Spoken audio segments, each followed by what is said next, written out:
ജനപ്രതിനിധി എന്ന രീതിയിൽ പിന്നെ എൻ്റെ മുന്നിൽ വരുന്ന ഓരോ പ്രശ്നങ്ങളും പരിഹരിക്കാൻ വേണ്ടിയുള്ള ആത്മാർത്ഥമായ പരിശ്രമത്തിനോടൊപ്പമായിരുന്നു കഴിഞ്ഞ 5 കൊല്ലം.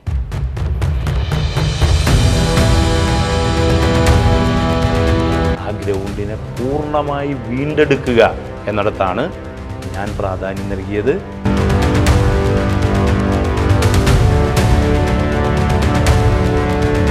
വടക്കാഞ്ചേരി നിയോജക മണ്ഡലത്തിൽ 4000 പേർക്ക് പട്ടയം കൊടുത്തു. കൂട്ടുപാറ ആശുപത്രി, അവിടെ വ്യത്യസ്ത തരത്തിൽ 18 കോടി രൂപയുടെ നിർമ്മാണം നടക്കുകയാണ്. തൃശ്ശൂർ മെഡിക്കൽ കോളേജിൽ 10 ലക്ഷം സ്ക്വയർ ഫീറ്റിൻ്റെ കെട്ടിട നിർമ്മാണമാണ് നടക്കുന്നത്.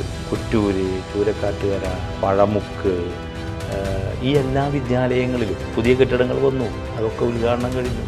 5 കൊല്ലക്കാലത്തെ പഠനത്തിൽ നിന്ന് ആർജിച്ച ആ കരുത്ത് ഈ രീതിയിൽ വിപുലപ്പെടുത്താൻ കഴിയും എന്ന ഉത്തമ വിശ്വാസമാണ് 2ാം തവണ ജനവിധി തേടുമ്പോൾ എൻ്റെ മുന്നിലുള്ളത്.